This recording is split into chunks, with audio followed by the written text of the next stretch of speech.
Юлға шығар алдымнан отырып дұға қылабыз. Шул дұға бізні құтқара, дұрыс болса қибылабыз. Бір минутқа тоқтап қалып, изге юллар тілейбіз.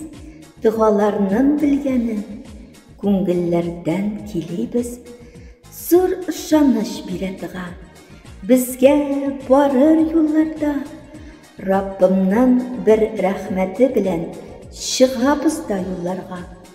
Исән ерегіз юлларда, дұға болсын юлдашын, дұғалар білән башлансын, сенің һәрбір юлбашың.